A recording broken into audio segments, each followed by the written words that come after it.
Guys, അപ്പൊ ഇന്നത്തെ വീഡിയോയിൽ കേരളത്തിലെ സീരിയലുകളെ കുറിച്ചാണ് നമ്മൾ സംസാരിക്കുന്നത്. അത് ഞാനല്ലേ പറയാൻ വെച്ചാൽ നീ എന്തിനാ അത് പറഞ്ഞേ? ക്ഷമിക്കണം, ഞാൻ പറഞ്ഞത് ശരിയായില്ല.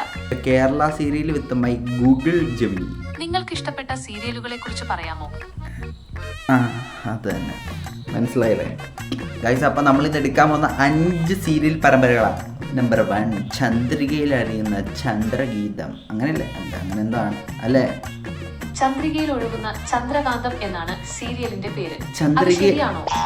ഞാൻ പറയട്ടെ, ഇടയ്ക്കേറി പറയില്ലേ എപ്പോഴും. ചന്ദ്രികയിൽ ഒഴുകുന്ന ചന്ദ്ര. ക്ഷമിക്കണം, ഇനി ആവർത്തിക്കില്ല. അവനെ വളർത്താനോ പറഞ്ഞ് വീഡിയോ എടുക്കാൻ വേണ്ടിയല്ലേ ചോദിച്ചേ. ചന്ദനമഴ, മഞ്ഞിൽ വിരിഞ്ഞ പൂ, പിന്നെ നമ്മുടെ കുടുംബ വിളക്ക് സീരിയൽ ഏഷ്യാനെറ്റിലാണ് വരുന്നത്. ഞാൻ ചോദിച്ചോ ഇതിനെ പറ്റി? ക്ഷമിക്കണം, ഞാൻ പറഞ്ഞത് ആവർത്തിച്ചു പോയി. ഇനി ആവർത്തിക്കാതെ ശ്രദ്ധിക്കാം. Good job. അല്ലെങ്കിൽ ഞാൻ ടേൺ ഓഫ് ചെയ്ത് വെക്കും, പിന്നെ കരഞ്ഞിട്ട് കാര്യമില്ല. നെക്സ്റ്റ് വൺ, മഞ്ഞിൽ വിരിഞ്ഞ പൂവ്. പൂക്കൾ മലയാള സിനിമയിലെ ഒരു ക്ലാസിക് ചിത്രമാണ്. മോഹൻലാലിന്റെ ആദ്യ സിനിമ കൂടിയാണിത്. ഈ സിനിമയെ കുറിച്ച് കൂടുതൽ അറിയണോ? മോഹൻലാലാ മഞ്ഞിൽ വിരിഞ്ഞ പൂവില്ല? അതെ, മോഹൻലാൽ ഈ സിനിമയിൽ വില്ലൻ വേഷം ചെയ്തിട്ടുണ്ട്. ഈ സിനിമയിലൂടെയാണ് അദ്ദേഹം മലയാള സിനിമയിലേക്ക് കടന്നു വരുന്നത്.